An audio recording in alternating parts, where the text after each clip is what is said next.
from the Chasm.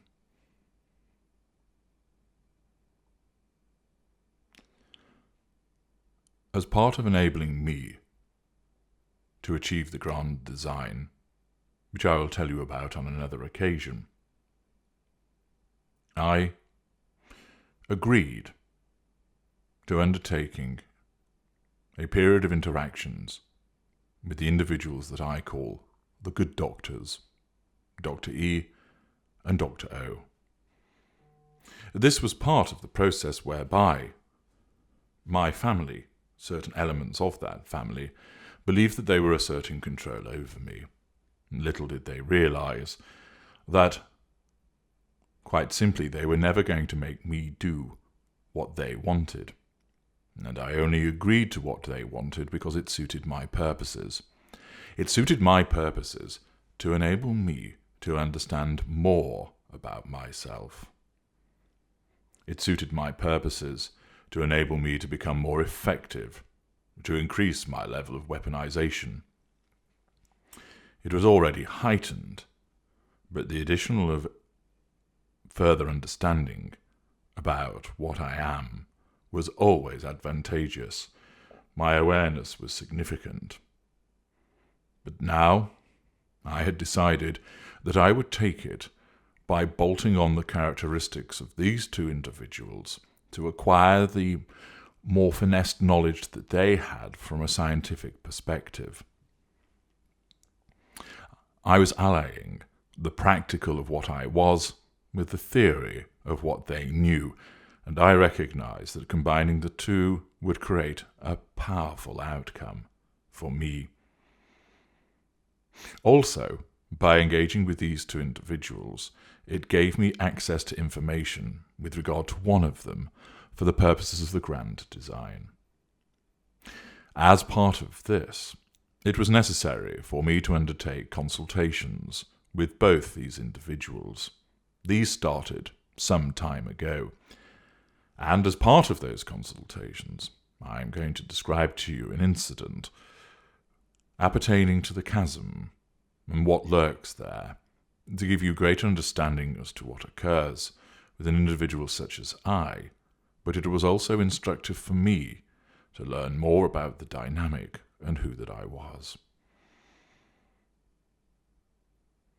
I had a consultation with Dr. O. She looked as clean and inviting as ever. Hygiene and cleanliness are very important to me. I am scrupulously clean. It is a form of the assertion of control over my environment, a rejection of things that would threaten my control. Cleanliness equals control.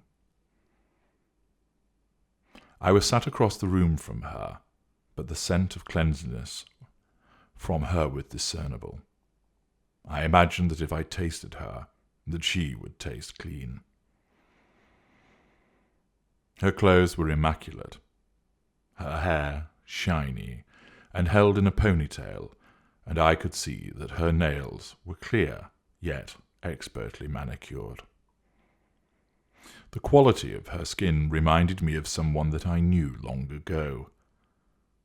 I thought for a moment, imagining that she had attended to a vigorous regimen of diet, exercise, and skin care to ensure that her healthy, soft-looking skin remained so inviting to one such as I. In this particular consultation, I had emerged from a period of being away from people. This had led to my fuel levels being reduced. I had done this purposefully, because I knew what Dr. O was going to ask me about, and I wanted to understand more of what would happen. Dr. O wanted to discuss my behaviour, and I knew who would be mentioned. "What do you think of this statement?" she began. "Your behaviour is repetitive. You draw people to you. You hurt them, and then you cast them aside only to draw them in again." I waited as I considered this comment. Before I answer, I would like to add a caveat, I remarked. Perhaps you could answer it without the caveat. It will keep it simpler. But it is important that you understand the context of my response. How about you answer the question first, and then you can add your caveat, she offered. I reflected on this. It would undoubtedly please her if I did this, and therefore I would allow this as it would give me control. By pleasing her, she would be under my control, and she was providing me with fuel that I had been away from for a period of time. Fair enough, I responded. That statement is accurate, although, I began to add. She then held up her hand. I would ordinarily plough on. After all, who on earth is entitled to stop me when I am talking? However, I halted, partially by believing that indulging her it would benefit me, but also as I could feel the rising fury from within at her audacity of raising her hand to me.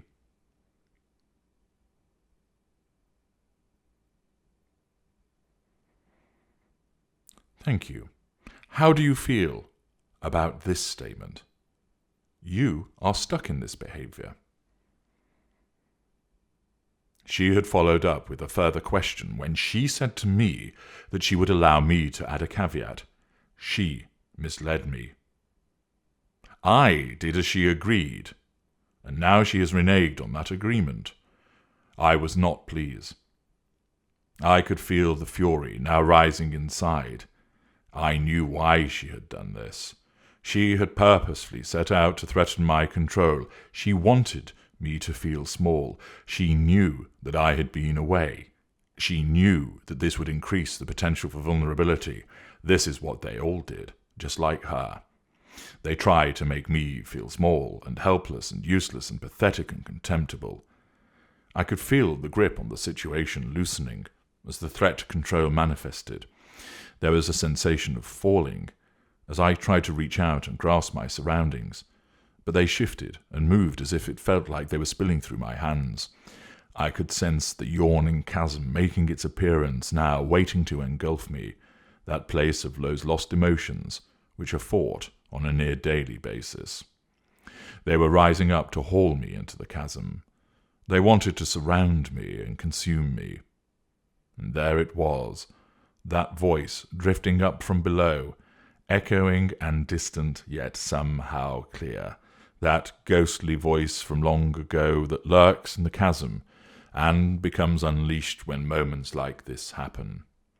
I can hear the words, the scolding, the criticizing, the demeaning words spilling from that cruel gash of a mouth. Please stop it. Please, please, please.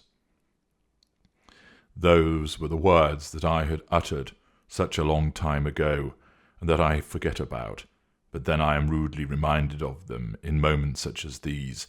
Please is not a word that I regularly use. Its repetition has become anathema to me, and yet in this moment I was being reminded of those times where I had said it repeatedly, trying to avoid what was being meted out against me.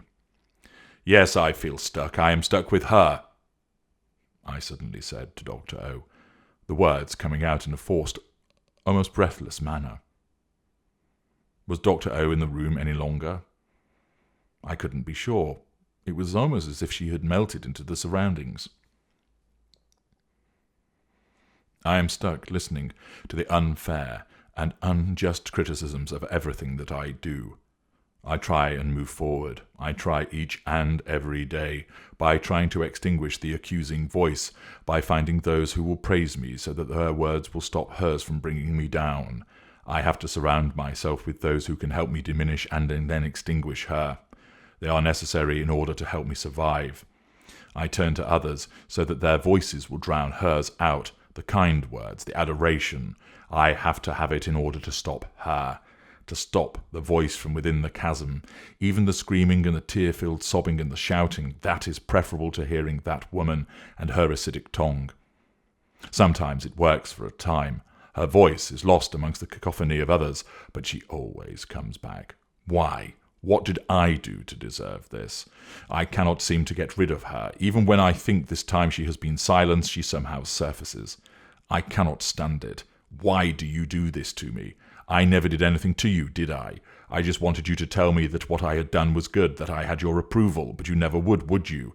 I didn't hurt you. I tried my hardest, but you always said that I could do better, that I could improve, that I could go higher. I just tried to please you. Was that so bad? Tell me, what do I have to do? I wanted to stop. I wanted to be good. I always told you that, but you said that I was bad for not doing what you wanted, but I didn't do what you wanted, but you always changed it, just as I seemed to be getting closer. I want you to go now and stop hurting me. Why are you still doing it? Why have you not had enough? Stop. I want you to stop. I want it to stop. I don't want it anymore. I don't want to be stuck anymore. I don't want to be stuck in the middle of this anymore. There's a sensation of breathlessness, and the words don't surface any longer. My chest is tight, and the air is being stolen. The floor seems to move and shift. I can still hear something, but I can't make out what it is being said. It is like some kind of roaring. I want to rake the air with my hands, as if to fight off unseen attackers, but I resist. Dr. O comes into brief focus as she is moving across the room. There is the all-encompassing darkness, trying to engulf me, as I hear, in that discernible voice, once again, "You've let me down again." Then there is nothing.